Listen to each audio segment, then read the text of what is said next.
이른 아침 2021년 1월 10일에 노브고로드의 조용한 지역 고골거리 48번지 아파트 문을 경찰관들이 두드렸다. 이미 일주일 넘게 집주민들이 이 문에서 나는 이상하고 불쾌한 냄새에 대해 불평해왔다. 안에는 지역 엔지니어 다니엘의 아내인 34살 루이자가 있었다. 이웃들은 루이저가 집에서 거의 나오지 않는다는 것에 오래전부터 익숙해져 있었고 최근 몇 달 동안은 그녀를 거의 보지 못했다. 여러 번 전화를 걸어도 아무도 응답하지 않아서 경찰이 문을 부수기로 결정했다. 자물쇠는 쉽게 풀렸다. 문이 열렸을 때 경찰관들은 코를 막아야 했다. 냄새가 너무 강해서 특수 마스크를 착용한 후에야 몇 분 후에 들어갈 수 있었다. 침실에서 완전히 비위생적인 상태로 망가진 침대에 루이자가 누워 있었다. 즉시 명백했다. 이미 도울 수 없다는 것이. 아파트는 버려진 것처럼 보였고 일반적인 주거 공간의 환경과 전혀 맞지 않았다. 바닥에는 오래된 신문, 빈 플라스틱 병, 유통기한이 훨씬 진한 포장 식품들이 널려 있었다. 화장실에서는 빈 구급상자를 발견했다. 기본적인 진통제나 응급처치 용품조차 없었다. 부엌에서는 선반들이 거의 비어 있었고 냉장고에는 마른 빵 한 덩어리와 물 반 병만 있었다. 이런 폐허 속에서 테이블 위에는 우편물 더미가 눈에 띄었다. 전기료 미납 고지서, 은행 알림서들. 이 서류들을 몇 주 동안 아무도 정리하지 않았다. 현관 벽에는 먼지와 거미줄 흔적이 보였다. 마치 오랫동안 아무도 들어오지 않고 아무것도 만지지 않은 것 같았다. 이런 세부 사항들은 곧 중요한 단서가 될 것이었지만 지금은 깊은 방치의 증상으로만 보였다. 아파트를 연 직후 경찰은 옆방에 루이자의 남편인 39살의 엔지니어 다니엘이 앉아있는 것을 발견했다. 그의 상태는 심각했고 시선은 초점이 없었으며 손이 약간 떨리고 있었다. 왜 더 일찍 신고하지 않았느냐는 경찰의 질문에 다니엘은 루이자를 방금 발견했다고 대답했다. 말 그대로 전날 아침의 말이다. 그는 직장에서 돌아와 그녀의 상태가 좋지 않은 것을 보았다고 주장했다. 깨우려고 했지만 너무 늦었다는 것을 깨달았고 그래서 충격을 받아 경찰에 전화할 생각을 정리할 수 없었다고 말했다. 이것은 설득력 있게 보였지만 의혹을 불러일으켰다. 분명히 하루에 형성되지 않은 냄새와 상황이 이전에 그를 전혀 귀찮게 하지 않았다고 믿기 어려웠다. 다니엘과 함께 감식팀이 작업하는 동안 이웃들은 경찰에게 또 다른 중요한 세부사항을 말해주었다. 한 달에 한 번씩 루이자에게 의료진이라고 부르는 사람이 찾아왔다. 그는 잠깐, 대략 30분 정도 머물다가 빨리 사라졌다. 이웃 중 누구도 그의 이름이나 외모적 특징을 말할 수 없었고 의료복을 입고 있었다는 것과 아무도 그를 개인적으로 알지 못한다는 것만 알고 있었다. 이것은 사건의 불확실성을 더했다. 그가 누구이고 왜 그렇게 드물게 나타났는가? 아직 답은 없었다. 처음에 사건의 그림은 경찰관들이 이전에도 만났던 경우들과 매우 전형적으로 보였다. 만성질환이나 갑작스러운 불쾌감으로 인한 건강 상태의 급격한 악화, 방치된 상황과 의료 돌봄 없이는 이것이 논리적인 설명으로 보였다. 경찰관들은 예비적으로 비극적인 사고가 일어났을 가능성이 높다고 보고서에 기록했다. 이 버전은 불필요한 의혹을 끌지 않고 일어난 일을 쉽게 설명할 수 있게 해주었다. 하지만 경험 많은 직원들은 전체적인 그림에서 벗어나는 세부 사항들을 주목했다. 약물의 완전한 부재, 버려진 아파트, 그리고 가장 중요한 것은 의식이 있으면서도 코앞에서 일어나는 일을 전혀 눈치채지 못한 것 같은 남편의 극도로 이상한 반응이었다. 같은 날 늦은 저녁에 경찰서에 법의학자의 예비 결론이 전달되었다. 그는 하나의 중요하고 예상치 못한 세부 사항을 알려주었다. 루이자의 상태로 보아 그녀가 이미 최소 3주 동안 그런 상태에 있었다는 것이 명백했다. 3주, 다니엘이 주장한 하루가 아니라 이것은 남편이 의도적으로 경찰을 속이고 있거나 주변에서 일어나는 일을 전혀 이해하지 못한다는 것을 의미했다. 두 버전 모두 이상해 보였고 추가 확인이 필요했다. 하지만 전문가는 즉시 원인을 밝히지 않고 이 정보만으로 제안했다. 이것은 수사 방향을 완전히 바꾸었고 초기의 우연성 버전의 의문을 제기했다. 경찰의 관심은 이제 한 사람, 다니엘에게 집중되었다. 다음 단계는 명백했다. 그의 모든 말, 모든 행동을 면밀히 조사하고 그가 정말로 본 것에 충격을 받았는지 아니면 더 중요한 무언가를 숨기고 있는지 이해해야 했다. 왜 다니엘은 거의 6개월 동안 루이자를 위해 의료 도움을 구하지 않았는가? 이 질문에 대한 답이 비극이 일어난 아파트의 상황에 빛을 비춰줄 수 있었다. 경찰관들은 이것이 단순한 실수가 아니라 의식적인 결정이며 아마도 더 깊고 위험한 동기를 숨기고 있을 수 있다는 것을 이해했다. 첫 번째 단계는 부부의 은행 계좌를 조사하는 것이었다. 재정 조사는 중요하고 우려스러운 세부 사항을 보여주었다. 지난 6개월 동안 루이자의 개인 계좌에 장애인 사회 보조금이 안정적으로 입금되었다. 금액은 적었지만 월 약 1만 5천 루블이었지만 더 중요한 것은 사실 자체였다. 돈이 정기적으로 들어왔고 똑같이 정기적으로 인출되었다. 마지막 거래는 경찰이 아파트 문을 연 며칠 전에 이루어졌다. 자금 인출은 부부의 집에서 몇 분 거리에 있는 같은 ATM에서 보통 늦은 저녁에 이루어졌다. 감시 카메라 기록에서 다니엘이 정기적으로 한 달에 한 번씩 이 ATM에 와서 돈을 가져가는 것이 선명하게 보였다. 기록에서 다른 사람들은 보이지 않았다. 조사 결과 인출된 돈이 공과금 지불이나 약품 구입에 사용된 흔적을 찾을 수 없었다. 반대로 고지서는 연체되었고 아파트에는 약품이 없었으며 음식도 거의 없었다. 따라서 돈은 다른 곳으로 갔고 이 질문이 수사의 현 단계에서 핵심이 되었다. 경찰이 은행 명세서를 제시하며 다니엘과 다시 이야기했을 때 그는 침착했지만 그의 답변은 수사진을 납득시키지 못했다. 그는 모든 돈이 루이자를 돌보기 위해 개인적으로 고용한 간병인의 서비스 비용으로 갔다고 주장했다. 이 설명은 다니엘이 자신의 말을 어떤 서류로라도 확인할 수 있다면 설득력 있게 보일 수 있었다. 계약서, 영수증, 은행 이체 또는 적어도 간병인 자신의 전화번호라도. 하지만 이런 것들은 아무것도 제시되지 않았다. 그는 신뢰관계를 언급하며 지불이 현금으로 이루어졌고 시간과 돈을 절약하기 위해 서비스를 공식적으로 등록하지 않는 것이 편했다고 말했다. 경찰관들은 이 말들을 보고서에 기록했지만 일어나고 있는 일을 고려할 때 이것들은 극도로 의심스러워 보였다. 상황은 이웃들이 그 신비한 의료진을 제외하고는 아파트에 정기적으로 들어가는 다른 여성을 전혀 본 적이 없다는 것이 밝혀졌을 때 더욱 악화되었다. 그리고 그의 방문은 앞서 확인된 바와 같이 극히 드물었고 30분을 넘지 않았다. 경찰은 재정적 동기 버전에 기울기 시작했다. 다니엘이 루이자의 사회 보조금을 정기적으로 가져가면서 그녀에게 어떤 돌봄도 제공하지 않았다는 것은 평범한 사기의 논리적인 계획에 맞았다. 아파트의 상태와 그 안에서 일어나고 있는 일을 고려할 때 그런 동기는 명백했다. 사회 보조금이 안정적으로 들어왔고 사회 서비스 측에서 어떤 통제도 없어서 돈을 쉽게 관리할 수 있었다. 다니엘이 의도적으로 루이자의 상태 악화를 숨기고 계속 보조금을 받았다고 추정되었다. 하지만 이 버전의 논리성과 단순성에도 불구하고 여전히 열려 있었다. 수사관들이 추가 사실들을 수집하는 동안 재정 사기 버전은 매우 가능성이 있어 보였지만 여전히 많은 불일치가 있었다. 바로 그때 이 버전이 이미 주요한 것으로 보이기 시작했을 때 이웃 중 한 명이 경찰서에 예상치 못한 증거물인 사진을 가져왔다. 사진에는 루이자와 비슷한 여성이 다니엘이 말한 간병인일 수도 있는 다른 여성과 함께 찍혀 있었다. 사진은 2020년 3월로 날짜가 표시되어 있었는데 아파트를 연 날로부터 약 9개월 전이었다. 주목할 만한 것은 사진 속 루이자가 꽤 건강해 보였고 여전히 자유롭게 움직일 수 있었으며 그 낯선 여성의 손을 잡고 있었다는 것이다. 사진은 집 마당에서 나무들과 인근 출입구들을 배경으로 찍혔다. 경찰이 이웃에게 자세한 내용을 물었지만 그는 작년 3월에 그들을 함께 몇 번 본 것을 확인할 수밖에 없었다. 그는 이 여성을 루이자의 도움이라고 생각했지만 밝혀진 바와 같이 이후 몇 달 동안 아무도 그녀를 보지 못했다. 따라서 경찰 앞에 새로운 과제가 생겼다.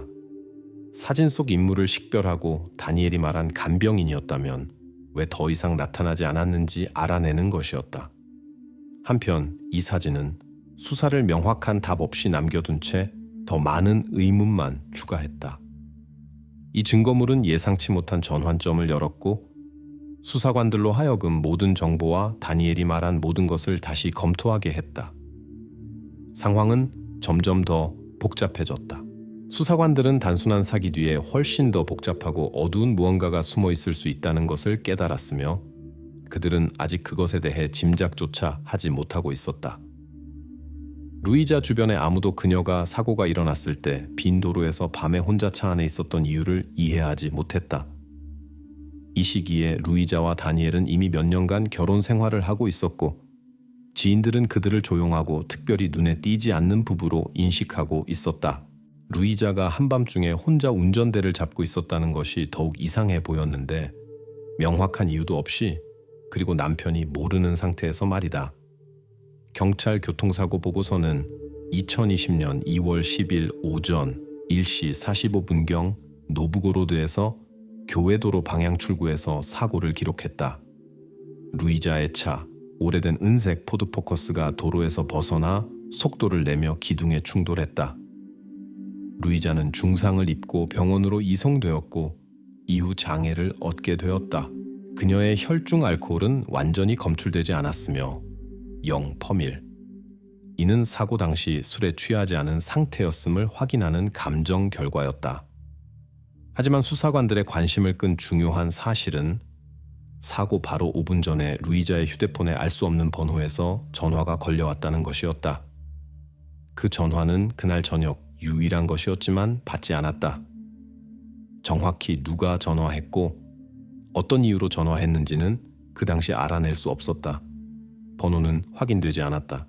이 세부 사항은 기록되었지만 사고 직후에는 특별한 발전을 얻지 못했다. 경찰관들은 단순히 통화 기록 인쇄물을 사건 자료에 첨부했고 특별한 의미를 부여하지 않았지만 바로 이것이 나중에 결정적인 역할을 할 수 있었다. 사고 후 첫 번째 조사에서 루이자의 부모들은 경찰에게 딸이 밤에 식료품을 사러 나갔다고 말했다. 이 설명은 처음부터 의심스러워 보였다. 수사관들은 빠르게 사실을 재확인했다. 루이자의 집 근처에 있는 슈퍼마켓과 상점들은 밤 11시 이후에는 운영하지 않았고 이는 부모들의 말과 명백히 모순되었다. 감시 카메라 확인 결과 루이자가 실제로 여러 개의 닫힌 상점들을 지나갔지만 속도를 늦추지도 않았다는 것이 확인되었다. 그녀가 실제로 어디로 향하고 있었는지는 전혀 불분명했다. 다니엘은 이때 집에 있었고 그의 말에 따르면 잠들어 있었고 그녀의 야간 외출을 알지 못했다. 그의 증언은 그날 밤 부부의 아파트가 조용했다고 주장한 이웃들의 증언과 일치했다. 남편은 병원에서 전화가 올 때까지는 루이자의 부재를 전혀 주의 깊게 보지 않은 것 같았다. 수사진은 사고 직전에 전화한 알 수 없는 가입자에게 관심을 갖게 되었다. 전화를 건 사람이 사고 자체와 연관되어 있을 수 있다는 버전이 제기되었다. 아마도 루이자가 누군가로부터 도망치려 했거나 반대로 긴급 호출에 따라 누군가에게 가고 있었을 수도 있다. 통화 상세 내역이 작성되었지만 번호는 등록 없이 구입된 익명의 CM카드에 속해 있어 흔적이 없었다. 전화를 건 사람을 즉시 식별할 수 없었고 수사관들은 이것이 루이자가 가까운 친척들에게도 말하지 않은 그녀 주변의 누군가일 수 있다고 추정했다. 그녀의 연락처 목록에 이 번호는 없었고 루이자의 지인 중 누구도 후속 조사에서 이 전화를 알아보지 못했다. 완전히 불분명한 새로운 수사 라인이 열렸다. 이것이 스토커나 루이자로 하여금 깊은 밤에 집을 떠나게 한 사람일 수 있을까? 아직 이것은 가설일 뿐이었지만 중요하고 확인이 필요한 것이었다. 사고 며칠 후 수사관들은 처음에는 아무도 주의를 기울이지 않았던 또 다른 이상한 점을 발견했다. 루이자의 자동차를 조사하는 과정에서 그녀의 휴대폰이 흔적 없이 사라졌다는 것이 밝혀졌다. 그것은 차 안에서도 사고 현장에서도 경찰이 추가 조사를 위해 나중에 도착한 집에서도 발견되지 않았다. 다니엘은 아내의 전화기가 항상 그녀와 함께 있었고 사고 후에는 보지 못했다고 확신했다. 응급구조대원들도 이번 순간에 루이자 옆에 전화기가 있었다는 것을 기억하지 못했다. 이 사실은 상황을 더욱 복잡하게 만들었는데 바로 휴대기기가 주요 질문들에 대한 답을 줄 수 있었기 때문이다. 경로, 연락처, 루이자의 야간 여행 동기에 대해서 말이다. 전화기는 마치 증발한 것처럼 누군가가 의도적으로 사고 후에 가져가거나 파괴한 것처럼 보였다. 이 세부 사항은 수사관들로 하여금 이 사고가 얼마나 우연적이었는지, 그리고 그 뒤에 루이자와의 연결이 알려지는 것을 원하지 않는 누군가가 있었는지 다시 생각하게 했다. 이 모든 것은 의혹을 더욱 강화시켰고, 루이자가 장애를 얻기 전 그녀의 삶에서 무엇이 일어나고 있었는지에 대한 완전히 새로운 인식을 가져올 수 있는 추가 발견의 토대를 만들었다. 수사는 처음에 보였던 것보다 훨씬 더 깊이 들어가야 했지만 지금 분명한 것은 단 하나였다. 진실의 열쇠는 바로 사라진 전화기와 답 없는 채로 남아있던 알 수 없는 가입자의 전화에 숨어 있다는 것이었다. 수사는 천천히 진행되었는데 일어난 상황의 그림을 급격히 바꾼 예상치 못한 사건이 일어날 때까지였다. 2021년 1월 15일 아침, 노브고로드 공공시설 서비스 직원들이 부부가 살던 건물 지하실의 하수관 수리를 시작했다. 배관공 중 한 명이 흙과 쓰레기 사이에서 뭔가 이상한 것을 발견했다. 그것은 2019년 출시된 삼성 갤럭시 A50 모델의 오래된 스마트폰이었는데 두꺼운 먼지층으로 덮여 있었지만 놀랍게도 손상되지 않았다. 스마트폰은 루이자와 다니엘의 아파트 바로 아래에 위치한 하수관 기둥 바로 옆에서 발견되었다. 이 발견은 경찰의 즉각적인 관심을 끌었다. 전화기는 신속히 전문가들에게 전달되었고 곧 확인이 왔다. 기기 안의 CM카드는 루이자 소유였다. 메모리에 저장된 데이터 확인 결과 빠르게 이전에 수사진에게 알려지지 않았던 몇 가지 핵심 사항들이 드러났다. 가장 중요한 발견은 통화 기록이었다. 2020년 8월 15일 밤에 루이자가 남편에게 여러 번 전화를 걸려고 시도했다는 것이 밝혀졌다. 전화 메모리에는 다니엘의 번호로 걸린 5번의 발신 통화가 있었다. 각 통화는 몇 초만 지속되었고 응답을 받지 못했다. 바로 이때부터 루이자가 급격히 집에서 나오는 것을 멈췄고 외부 세계와의 접촉이 거의 0으로 줄어들었다.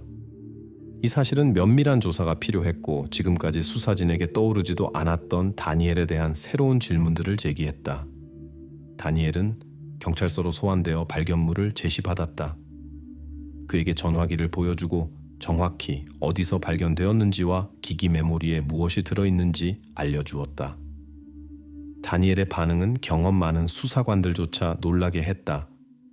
그는 완전히 무관심해 보였다. 그는 짧고 냉정하게 전화기가 발견된 줄 몰랐다고 말한 후 침묵했고 더 이상 아무것도 덧붙이지 않았다. 전화기가 어떻게 자신의 아파트 아래에 있게 되었는지에 대한 질문을 단 하나도 하지 않았다. 그는 마치 이 정보를 예상하고 있었고 놀랍거나 주의를 기울일 가치가 없다고 생각하는 것 같았다. 수사진은 그의 침묵과 평정심을 보고서에 기록하며 이 반응을 극도로 이상하고 의심스럽다고 지적했다. 경찰은 즉시 전화기가 지하실에 나타나게 된 몇 가지 가능한 버전을 검토하기 시작했다. 버전 중 하나는 누군가 외부인이 의도적으로 기기를 하수관에 버려서 실종의 착각을 만들고 흔적을 숨기려 했다는 추정이었다. 이런 버전은 설득력 있어 보였는데 특히 아무런 놀라움을 보이지 않은 다니엘의 행동을 고려할 때 말이다. 마치 전화기가 흔적을 지우려 하거나 남편에게 의혹을 돌리려는 제3자의 도움으로 그곳에 갈 수 있었던 것처럼 보였다. 전체적인 수사 과정을 고려할 때 이 버전을 쉽게 믿을 수 있었지만 아직 확인은 없었다. 전화기 발견 하루 후 디지털 데이터 전문가가 기기 내용 복원을 완료하고 또 다른 가장 중요한 사실을 알려주었다. 최근 파일들 중에는 2020년 12월 10일로 날짜가 표시된 사진들이 있었다. 몇 장의 사진에는 혈흔이 있는 시트가 찍혀 있었다. 사진들은 우연히 서둘러서 나쁜 조명에서 찍힌 것처럼 보였지만 그 위에 혈흔은 뚜렷하게 보였다. 또한 사진에는 부분적으로 손이 찍혔지만 정확히 누구의 손인지는 아직 알 수 없었다. 전문가는 사진의 특성상 분명한 것은 단 하나라고 지적했다. 그것들을 아파트에 있었고 아마도 스트레스나 서두름을 경험하고 있던 누군가가 찍었다는 것이다. 사진에서 보이는 세부 사항들은 루이자와 다니엘 침실의 환경과 일치했다. 이제 수사진 앞에는 완전히 새로운 과제가 놓여 있었다. 사진에 찍힌 손이 누구의 것인지, 그리고 어떤 상황에서 이 혈흔들이 나타났는지 이해하는 것이었다. 이 순간까지 누구도 부부의 아파트에서 루이자가 사진을 찍을 필요가 있다고 생각할 만큼 우려스럽고 중요한 상황이 일어날 수 있다고 상상하지도 못했다. 더욱이 그 직후에 전화기가 분명히 이런 잠재적인 증거를 없애려고 한 누군가에 의해 버려졌다는 것이다. 새로운 발견은 수사 접근법을 바꾸었고, 수사관들로 하여금 루이자의 마지막 몇 달간의 삶에서 일어난 사건들에 대해 알려진 모든 것을 완전히 재검토하게 했다. 누군가가 분명히 진실을 숨기려 했지만 이제 경찰은 진정한 사건의 그림을 밝힐 수 있는 실제 단서를 갖게 되었다. 수사는 핵심 순간에 접근하고 있었지만 명확함까지는 아직 멀었다. 2021년 1월 18일 경찰관들은 다니엘의 전기에서 또 다른 중요한 세부 사항을 발견한다. 그가 루이자가 세상을 떠나기 정확히 일주일 전에 자발적으로 직장을 그만두었다는 것이 밝혀졌다. 다니엘은 지역 기업에서 엔지니어로 8년 넘게 일했고, 그의 퇴사 결정은 그를 전문적으로 아는 모든 사람들에게 이상해 보였다. 이제 수사관들은 다니엘의 퇴사와 일주일 후 부부의 아파트에서 일어난 일 사이의 연관성을 이해해야 했다. 기업 직원들을 조사하는 동안 다니엘이 최근 몇 달 동안 계속해서 어려운 재정 상황에 대해 불평했다는 것이 밝혀졌다. 그는 이를 경제적 구덩이라고 불렀다. 그는 동료들에게 이미 70만 루블 약 8천 유로를 넘은 증가하는 부채에 대해 여러 번 이야기했다. 기업 인사부 기록에는 다니엘이 자신의 재정적 의무가 너무 무거워졌다고 언급한 인터뷰가 보존되어 있었다. 동료들은 그가 종종 우울해 보였고 개인적인 대화를 피했다고 확인했다. 그럼에도 불구하고 퇴사는 모든 사람에게 예상치 못한 일이었다. 전 동료들은 바로 부채가 그로 하여금 급격히 삶을 바꾸고 안정적인 수입을 포기하게 했다고 확신했다. 다니엘은 다시 면담에 소환되었다. 수사관의 퇴사 이유에 대한 질문에 그는 짧고 간단하게 피곤했다고 답했다. 다니엘은 다른 설명을 하지 않았다. 퇴사 후 기간 동안의 그의 말과 행동을 확인하기 위해 수사진은 인터넷 제공업체의 로그를 조사했다. 곧 비극 전 마지막 몇 주 동안 다니엘이 거의 집을 나오지 않았고 매일 10시간 이상을 온라인 게임에서 보냈다는 것이 분명해졌다. IP 주소와 접속 시간이 그의 알리바이를 완전히 확인해 주었다. 그는 정말로 집에 있었다. 하지만 이 정보는 양날의 칼이었다. 아파트에 있는 것이 루이자에게 일어나고 있는 모든 것을 보고 알 수 있었으면서도 완전히 무관심했을 가능성을 전혀 배제하지 않았다. 수사의 다음 부분은 초기 의혹 중 하나를 해결했다. 재정 전문가 조사 결과 다니엘이 정기적으로 인출한 루이자의 사회 보조금이 실제로 거의 사용되지 않았다는 것이 밝혀졌다. 돈은 사용되지 않은 채로 남아 있었고 부채 상환에도 생활비에도 약품이나 음식 구입에도 사용되지 않았다. 결과적으로 이전에 명백해 보였던 재정 사기 버전이 공식적으로 기각되었다. 돈은 아파트에서 일어나고 있던 일의 동기가 아니었고 이는 은행 계좌가 확인해주고 있었다. 부채는 정말로 컸지만 루이자의 돈으로 그것을 갚으려는 시도를 다니엘은 전혀 하지 않았다. 전문가들은 자금이 어떤 사용도 없이 그냥 방치되어 있는 것을 보며 당황했다. 이런 새로운 데이터를 배경으로 아파트의 법의학 조사가 특별한 관심을 끌었다. 전문가들은 부부의 침실에 쌓인 먼지층과 다른 미세 요소들을 조사했다. 결과는 경험 많은 수사관들조차 충격에 빠뜨렸다. 먼지층과 유기 입자 잔여물은 루이자의 침대 시트가 최소 넉 달 동안 바뀌지 않았다는 것을 보여주었다. 마지막으로 시트를 갈아입힌 것은 2020년 9월 중순이었다. 이 발견은 루이자에 대한 어떤 돌봄도 그때부터 중단되었고 그녀의 상황이 남편에 의해 완전히 무시되었다는 것을 직접적으로 가리켰다. 먼지, 오물, 위생 부족의 흔적, 이 모든 것이 침실의 완전한 방치를 확인했다. 다니엘은 집에 계속 있으면서 컴퓨터 게임을 했지만 옆방에서 일어나고 있는 일에는 전혀 관심을 기울이지 않았다. 왜 그가 의사를 부르거나 도움을 요청하지 않았는지는 이해할 수 없었다. 하지만 수사관들은 결론을 서두르지 않고 단 하나만을 명확히 기록했다.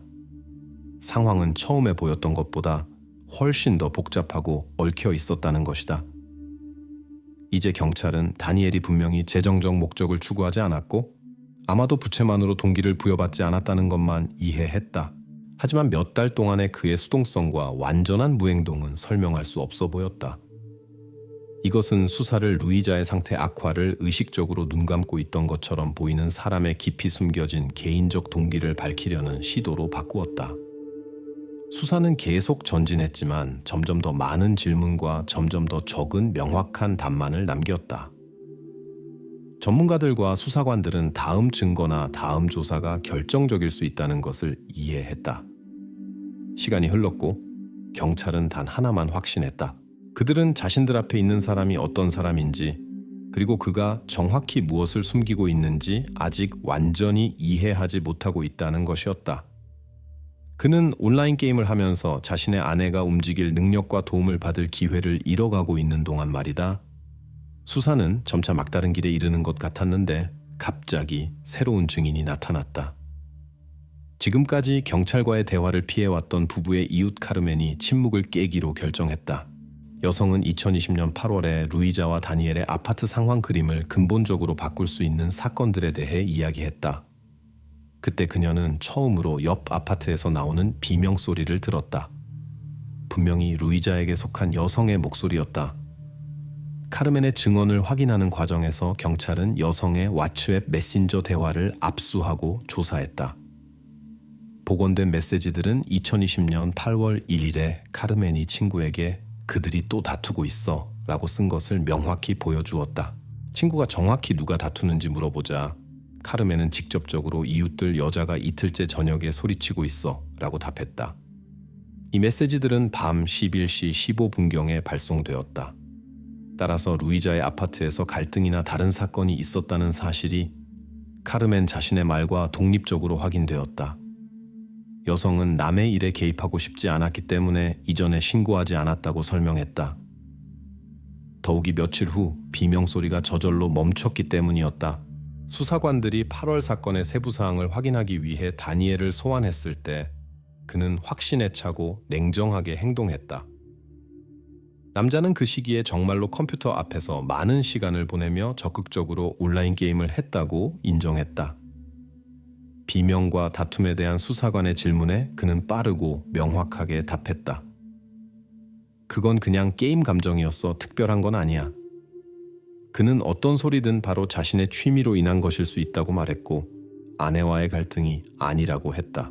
하지만 카르멘의 증언은 다니엘의 말과 완전히 모순되었다. 여성은 자신이 들은 목소리가 바로 여성의 것이었고 비명소리가 뚜렷하고 명확하게 들렸다고 확신하며 주장했다. 그건 게임이 아니었어. 그건 루이자였어. 카르멘은 단호했고 자신의 말을 의심하지 않았다. 이것은 수사진을 심각한 모순 앞에 세웠다. 양쪽 모두 자신이 옳다고 주장했고 각 버전은 확인이 필요했다. 카르멘의 말과 그녀의 전화에 있는 메시지의 존재는 경찰에게 2020년 8월에 루이자의 아파트에서 신체적 폭력이 일어날 수 있었다고 추정할 근거를 주었다. 이 추정은 수사의 새로운 중요한 버전이 되었다. 이를 직접적으로 확인하는 의료 데이터가 그 당시에는 아직 없었음에도 불구하고 그 가능성 자체가 면밀한 확인을 요구했다. 수사관들은 루이자가 도움을 요청했는지 아니면 자신의 상태를 숨겼는지 확인하기 위해 8월과 9월의 루이자의 의료 기록을 확인할 필요가 있다고 결정했다. 한편 이 버전은 열려 있었고 추가 조사가 필요했다. 카르멘의 증언 이틀 후 경찰은 루이자와 다니엘이 살던 집의 관리회사로부터 데이터를 요청했다. 기록들 중에서 8월 사건들과 관련이 있을 수 있는 또 다른 이상한 세부사항이 발견되었다. 2020년 8월 3일에 아래층 거주자 중 한 명이 관리회사의 부부의 발코니에서 몇 시간 동안 물이 흘렀다고 신고했다. 회사 직원들이 현장에 나가서 젖은 외벽을 확인했지만 문제 자체는 이미 발견하지 못했다. 아파트 문은 닫혀 있었고 벨에는 아무도 응답하지 않아서 사건은 거주자의 부주의로 처리되었다. 이제 경찰은 물의 흐름이 우연이 아니라 아파트에서 일어난 어떤 사건의 소음, 비명 또는 흔적을 숨기거나 위장하려는 의도적인 시도였을 수 있다고 생각했다. 신고 시간이 카르멘이 자신의 대화에서 언급한 날짜들과 의심스럽게 일치했다. 의혹만 강화되었다. 8월 사건들이 더 자세한 조사를 요구하고 이후에 모든 비극의 열쇠가 될 수 있다는 것이 명백해졌다. 수사관들은 이 시기 루이자의 상태에 대한 정확한 데이터를 얻기 위해 의료기관에 요청서를 준비하기 시작했다. 그들은 이 문서들이 부부의 아파트에서 루이자가 집에서 나오는 것을 멈추기 훨씬 전에 일어날 수 있었던 폭력에 대한 추정을 확인하거나 반박할 수 있기를 희망했다. 2020년 8월 사건들의 이해가 이제 루이자의 마지막 몇 달간의 삶을 둘러싼 모순과 이상한 상황들의 실타래를 마침내 풀기 위해 생명적으로 중요해 보였다. 2021년 2월 1일 수사진은 예상치 못하게 지난 몇 달간 루이자의 삶 사건들의 전체 논리를 의문시하는 정보를 받는다. 의료용품 배송 서비스 직원들이 경찰에 다니엘의 은행카드로 결제된 주문에 대한 데이터를 제공했다. 목록에는 침대에 누워있는 환자들을 위한 특수 소모품들이 있었다. 일회용 시트, 위생용품, 장갑. 하지만 이상한 이유로 이 주문들의 배송 주소가 부부의 아파트와 일치하지 않았다. 모든 주문이 부부의 거주지에서 몇 킬로미터 떨어진 완전히 다른 거리 주소로 배송되었다. 이것은 말하자면 의심스러워 보였다. 경찰은 이 물품들을 정기적으로 배송했던 택배기사를 조사에 소환했다. 젊은 남자는 세부 사항들을 잘 기억했다. 주문을 받는 사람은 매번 그가 매우 자세히 묘사한 나이 든 여성이었다. 여성은 한 번도 자신을 소개하지 않았고 항상 조용히 주문을 받았으며 질문을 하지 않았고 다른 누구에게도 소포를 전달하지 않았다. 택배기사는 다니엘을 한 번도 보지 못했고 그에 대해 들어본 적도 없었다. 수령인은 지정된 주소에 등록되어 있지 않았고 집 거주자들도 그녀를 몰랐다. 그녀의 신원은 수수께끼로 남아있었고 이 상황은 수사진의 즉각적인 확인을 요구했다. 다니엘이 다시 경찰서에 소환되어 이 사실들을 제시받았을 때 그의 답변은 짧고 간결했다. 주소를 잘못 적었다. 수사관들은 주문이 7번이었고 거의 매주 정기적으로 들어왔다고 상기시켰다.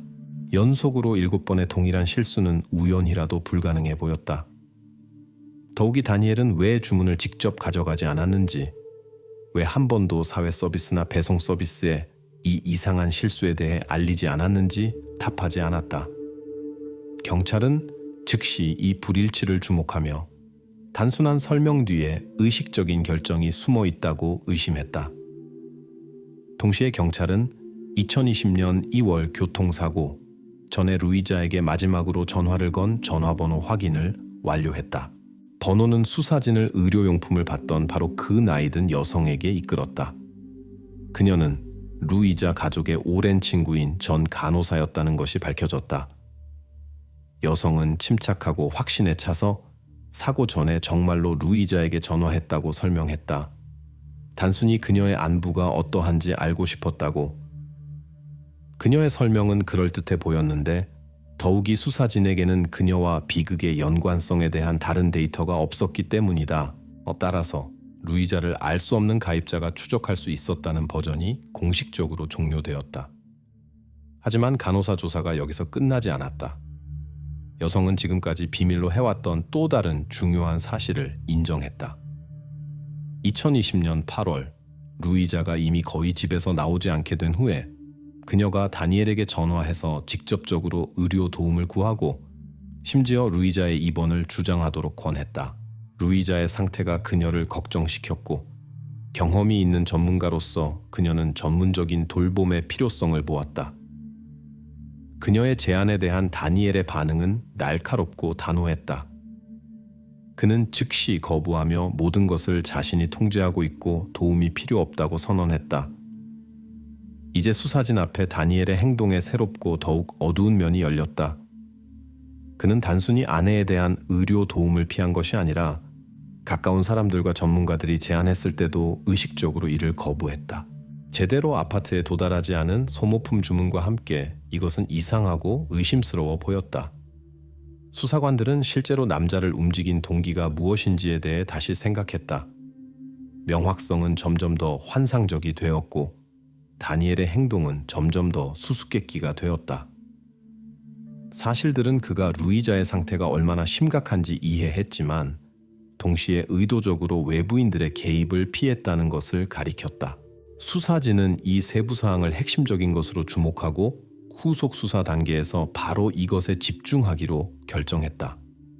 경찰은 공식적으로 새로운 증언을 기록하며 다니엘로 하여금 그렇게 이상하게 행동하고 실제 상황을 숨기게 한 정확한 이유들을 알아내려고 했다.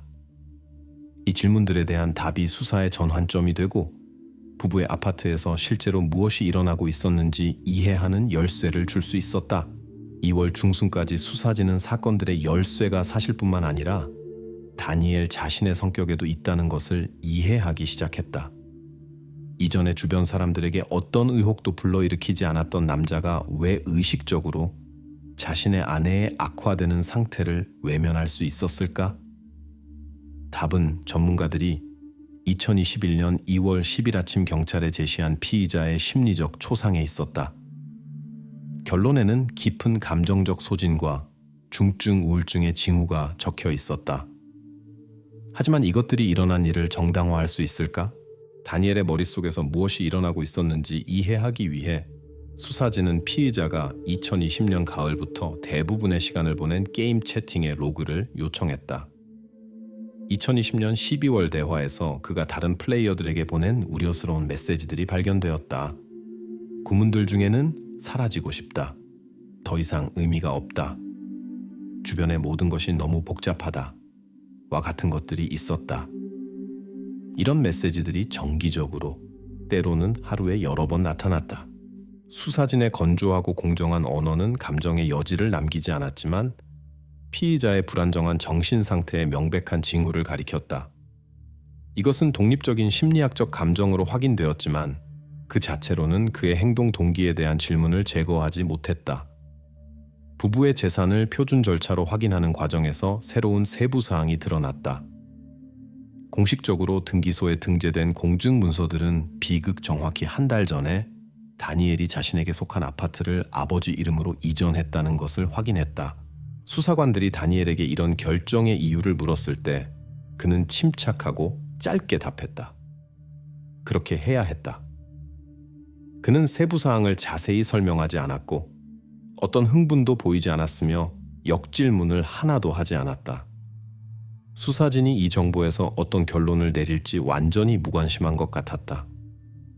문서들은 절대적으로 합법적이었고 피의자의 아버지 이름으로 재산이 이전된 사실이 공식적으로 기록되었다. 하지만 왜 다니엘에게 바로 그 시기에 이것이 필요했는지는 불분명했다.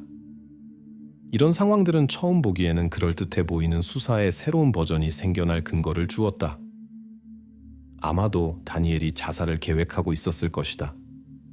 재산 이전, 게임 채팅에서의 우울한 메시지들, 모든 것이 그런 결말에 대한 잠재적인 준비를 가리켰다. 이 버전은 남자가 왜 그렇게 시연적으로 루이자를 돌보지 않았고 자신도 고립되게 되었는지 설명할 수 있을 것이었다. 하지만 경찰은 아직 최종 결론을 내리지 않고 이 버전을 작업 가설의 단계에 두었다. 이것은 편리했지만 너무 표면적이었고 수사관들은 이것이 피의자가 자신의 진정한 책임에서 관심을 돌리려는 시도일 뿐일 수 있다는 것을 이해했다. 같은 날 법의학자가 수사진에게 다시 주요 기소 라인으로 관심을 돌리게 한 예비 결론을 전달했다. 의료 결론에 따르면 루이자에게 일어난 일의 원인들은 최소한의 돌봄과 적시의 의료 도움 요청으로 100% 예방 가능했다. 의사는 강조했다. 의료 지식이 없는 어떤 사람이라도 루이자의 위험한 상태를 알아차리고 도움을 요청할 수 있었을 것이라고. 법의학은 건조하고 명확하게 무행동과 결과 사이의 직접적인 연관성을 가리켰다. 이제 수사진에게는 단지 최종적으로 확인하는 것만 남았다. 다니엘의 행동이 그의 심리적 문제와 우울증의 결과였는지 아니면 그 뒤에 의식적이고 냉정한 계산이 숨어 있었는지? 그의 감정과 심리 상태는 많은 것을 설명할 수 있는 것 같았지만 일어난 일을 전혀 정당화하지는 못했다. 수사진은 피의자의 의도를 최종적으로 증명하는 단계에서 한 걸음 떨어진 곳에 있다는 것을 이해했고 이것이 후속 행동의 절대적인 우선순위가 되었다. 경찰은 자신에게 동정심도 연민도 허용하지 않았다. 다니엘은 그들의 눈에 감정적 반응을 불러일으키지 않는 행동을 한 사람으로 나타났다. 감정과 문서들의 건조한 언어는 자신에게 몰두하고 현실에서 완전히 분리된 사람의 그림을 그렸다. 이제 그가 얼마나 의식적으로 비극을 허용했는지 이해해야 했고 이 이해가 더 이상 그의 진정한 역할에 대한 의심이 없을 수사의 마침표가 되어야 했다. 수사진에게는 진실을 확인하는 마지막 단계가 남아 있었다. 피의자의 심리적 상태는 복잡성만 추가했을 뿐 그의 죄를 없애지는 못했다. 이 단계에서 수집된 사실들은 극도로 설득력이 있었고 수사관들은 확신했다. 일어난 일의 진정한 그림이 곧 밝혀질 것이라고. 2020년 9월 15일까지 루이자는 집에서 의료진의 공식적인 관찰을 받고 있었다. 그녀의 의료카드에는 사고 후 여성의 안정적인 상태를 유지하기 위해 주 3회의 간호사 방문이 의무적이라고 적혀 있었다. 하지만 바로 이날부터 갑자기 모든 방문이 중단되었다. 수사관들은 갑작스럽고 설명할 수 없는 의료 돌봄 중단의 원인이 무엇인지 그리고 누가 이 치명적인 결정을 내렸는지 알아내야 했다. 수사진은 루이자의 재택 의료 돌봄 비용을 지불하던 보험회사의 데이터를 요청했다. 답변으로 바로 2020년 9월 15일자로 서비스 계속 제공을 거부한다는 서면 거부서가 포함된 문서가 왔다. 문서는 루이자 자신의 이름으로 서명되어 있었다. 보험회사에서는 우편으로 신청서 원본을 받았고 서명이 루이자의 다른 공식 문서들과 유사했기 때문에 이상한 점을 의심하지 않았다고 확인했다. 첫눈에는 모든 것이 합법적으로 보였지만 수사진은 아직 결론을 서두르지 않고 필적 전문가의 최종 결론을 기다렸다. 이전에 부부의 아파트에서 나오는 비명에 대해 증언한 증인 이웃 카르멘이 다시 조사받았다. 이번에 그녀의 증언은 사건들의 그림을 보완했다. 카르멘은 바로 의료 서비스 거부 밤에 다니엘을 집 마당의 쓰레기 컨테이너 근처에서 봤다고 확인했다. 남자는 여러 개의 큰 검은 봉지들을 버리고 있었는데 외관상 의료 폐기물과 비슷했다. 약품 포장, 사용한 장갑, 붕대. 카르멘은 그 순간에는 이것을 중요하게 생각하지 않았고 아무에게도 알리지 않았는데 의료진의 서비스가 중단되었다는 것을 몰랐기 때문이었다. 이제 그녀의 기억은 매우 중요해 보였고 다니엘의 의료용품 처분에 대한 의식적인 결정을 가리켰다. 며칠 후 법원 필적 전문가의 결론이 왔다. 결론에는 명확히 명시되어 있었다. 의료 돌봄 거부 문서의 루이자 서명이 다니엘에 의해 개인적으로 위조되었다는 것이다. 위조는 너무 정교하게 이루어져서 보험회사 직원들에게는 진짜로 보였다. 이 사실은 이전의 수사 과정에서 생겨난 신체적 폭력 버전을 최종적으로 파괴했다. 이제 수사진은 루이자에 대한 돌봄의 의식적인 중단 사실을 명확히 기록했고 다니엘의 행동을 명백한 의도 요소가 있는 범죄적 무행동 범주로 분류했다. 처음에는 우연의 일치로 보일 수 있었던 것이 완전히 다른 범죄적 색채를 얻게 되었다. 하지만 이것도 아직 충격적인 발견의 끝이 아니었다. 수사진은 부부가 보통 쇼핑을 하던 가장 가까운 슈퍼마켓의 감시 카메라 기록을 요청했다. 받은 기록들은 수사관들에게 혐오감에 가까운 당황을 불러일으켰다. 루이자가 세상을 떠나기 전 마지막 달 동안 다니엘이 상점을 정확히 주 1회 방문했고 매번 1리터 반짜리 식수 한 병만 샀다는 것이 밝혀졌다. 마지막 그런 구매는 루이자가 세상을 떠나기 하루 전에 이루어졌다. 다니엘은 다른 음식이나 생필품을 구입하지 않았다. 기록들은 그의 모든 구매를 명확히 기록하며 절대적인 무관심과 심지어 잔인함의 규모를 강조했다. 의료 서비스 거부와 루이자의 기본적인 필요에 대한 무관심이 그녀의 건강과 생명에 반하는 의식적이고 일관된 행동이었다는 것이 명백해졌다. 수사진에게는 다니엘의 행동을 법적으로 분류하는 것만 남았지만 지금도 이미 명백했다. 수사는 최종 판결에서 한 걸음 떨어진 곳에 있다는 것이. 경찰은 엄격하고 공정한 어조를 유지했지만 사실들은 스스로 말하고 있었다. 수사진 앞에는 의식적이고 체계적으로 정상적인 삶과 양립할 수 없는 조건들을 만든 사람이 있었다. 그의 행동의 동기는 추가 조사의 대상이었지만 의도로 변하는 범죄적 무행동의 사실은 이미 명백했다.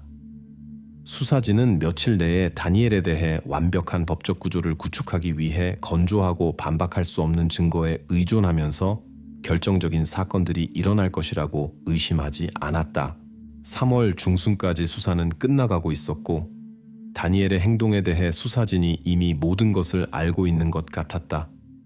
하지만 사건이 거의 법원에 넘겨질 그 순간 경찰서에 이전에 중요하지 않은 증인으로 여겨져 오랫동안 사건의 활성 인물 목록에서 제외되었던 은퇴한 이웃 파블로가 왔다. 그는 조용히 수사관의 테이블에 오래된 USB를 놓고 그 안에 2020년 8월부터 2021년 1월까지 만들어진 출입구 비디오 레코더 기록들이 있다고 말했다. 이 기록들이 다니엘에 대한 마지막이자 최종적인 증거가 될 수 있었다. 기록 조사는 며칠이 걸렸지만 결과는 그 단순함과 잔인함에서 충격적이었다. 출입구 문 위에 설치된 카메라는 다니엘을 포함한 거주자들의 모든 출입을 절대적으로 기록했다. 비디오 자료에 따르면 피의자는 평균적으로 주 2회를 넘지 않게 아파트에서 나왔고 항상 잠깐 동안이었으며 가장 중요한 것은 침대에 누워있는 사람을 돌보는데 필요한 식료품이나 다른 물건들이 든 봉지를 가지고 돌아온 적이 한 번도 없었다는 것이다. 더욱이 다니엘의 모든 외출은 날짜와 시간별로 명확히 기록되어 배송 서비스에 비밀스럽거나 등록되지 않은 방문이나 외부인들의 방문 가능성을 완전히 배제했다. 법정에서 다니엘의 변호사들은 이 기록들에 이의를 제기하려 했다. 필요한 모든 제품과 의약품이 택배 서비스에 의해 정기적으로 배송되었기 때문에 비디오에서 다니엘이 집에 무언가를 가져오는 것이 보이지 않는다고 주장했다. 하지만 수사진은 이미 2월에 얻은 신의 모든 주요 택배 서비스들의 데이터를 가지고 있었다. 이 데이터들은 변호 측의 주장을 단호히 반박했다. 2020년 8월부터 2021년 1월까지의 기간 동안 루이자와 다니엘의 아파트 주소로 단 하나의 주문도 등록하지 않은 택배 배송이 없었다. 비디오 레코더 기록들은 실제로 택배 방문이 없었다는 것을 확인했다.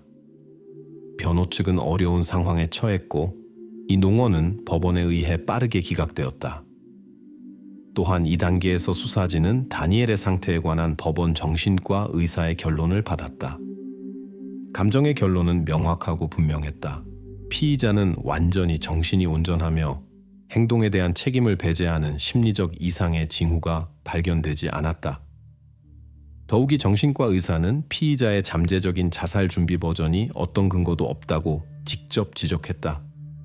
수사진은 공식적으로 이 거짓 단서를 종료하고 주요 사건 버전으로서 다니엘의 범죄적 무행동에 최종적으로 집중했다. 하지만 판결이 이미 거의 내려진 것 같던 그 순간 변호 측은 완전히 예상치 못하고 극도로 논란이 많은 조치를 취했다.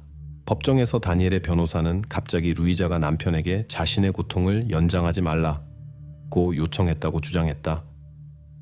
변호 측은 서면이나 오디오 증거를 제시하지 않고 이것이 루이자의 마지막 의지였다고 주장하는 다니엘 자신의 구두 진술만 했다. 법정은 변호 측이 수사진이 그런 말들을 반박할 직접적인 증거가 없다는 것을 이해하면서 이 농어에 베팅을 한다는 것을 깨달았을 때 무거운 침묵에 빠졌다.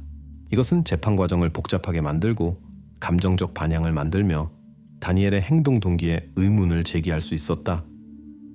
수사진은 이 예상치 못한 변호 측 농어가 법정 심리에서의 명확한 반박을 요구한다는 것을 이해했다. 이제 검찰은 다니엘의 말이 책임을 피하려는 시도일 뿐이지 아내의 실제 의지가 아니라는 것을 명확히 증명하기 위해 과정의 결정적인 단계를 준비해야 했다. 하지만 서면 증거가 없음에도 불구하고 검찰은 루이자가 세상을 떠나게 한 다니엘의 체계적이고 의식적인 무행동을 보여주는 수많은 간접적이지만 설득력 있는 증거들을 가지고 있었다. 재판 과정은 수사진의 모든 말, 모든 증언, 모든 증거가 사건의 결과에 결정적인 의미를 갖는 최종 단계에 접어들었다. 이제 피의자를 완전히 폭로하고 그의 진정한 동기를 증명해야 하는 마지막 심리를 기다리는 것만 남았다. 정의가 위험에 처해 있었고 끝이 이미 가까웠다. 법정은 만석이다. 2021년 4월 10일 노브고로드 후스티시아 거리의 이 조용하고 시원한 홀에서 최근 몇 년간 가장 이상하고 복잡한 사건 중 하나의 심리가 마무리된다. 판사가 일어서서 최종 판결을 낭독한다. 피고인 다니엘은 의식적이고 일관된 무행동을 통해 아내 루이자를 의도적으로 죽음에 이르게 한 죄로 유죄가 인정되었다. 법원은 바로 다니엘이 루이자에 대한 의료 돌봄을 중단하고 개인적으로 공식 문서에서 그녀의 서명을 위조했으며 이웃들에게 아파트에서 일어나고 있는 일을 숨겼고 의도적으로 사회 서비스를 오도하여 복지의 외관을 만들었다고 인정했다. 행위는 스페인 형법 138조에 따라 범죄적 무행동에 의한 살인으로 분류되었다. 법정 자료에서 전문가들은 자연사 버전을 완전히 배제했다. 2021년 1월 20일자 부검 및 법의학 감정은 일어난 일의 유일한 원인이 심각한 영양실조와 감염된 욕창이었다고 증명했다. 법의학자들은 확신을 가지고 선언했다. 최소한의 의료 돌봄이 비극을 완전히 예방할 수 있었을 것이라고.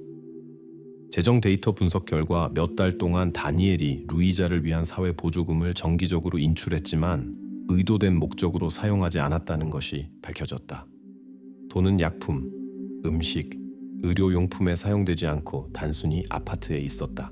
의료 돌봄을 취소하는 문서에서 루이자의 서명은 필적학 감정에 의해 무조건적으로 위조된 것으로 인정되었다. 이 감정 결과가 기소의 핵심 요소가 되었고 다니엘의 의식적인 행동을 확인해 주었다. 비디오 자료와 디지털 감시 시스템 데이터들도 기소 버전을 완전히 확인했다. 돌봄은 최소한이었고 제품은 거의 구입되지 않았으며 배송 서비스는 전혀 사용되지 않았다. 이런 상황들이 변호 측의 농어를 무력하게 만들고 법정 심리에서 완전히 파괴되었다.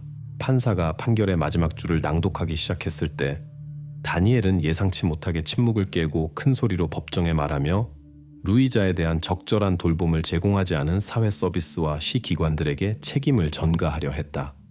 하지만 그의 말은 즉시 판사의 목소리에 의해 중단되었다. 판사는 피고인에게 일어난 모든 일에 대한 모든 책임이 전적으로 그에게 있다고 상기시켰다. 판사의 목소리는 건조하고 확신에 차고 감정 없이 들렸다. 짧은 침묵 후 최종 처벌이 발표되었다. 다니엘은 15년 자유박탈형을 선고받았다. 판결은 명확하고 확실하게 설명과 불필요한 논평 없이 들렸다. 다니엘은 침묵했고 더 이상 한마디도 하지 않았다.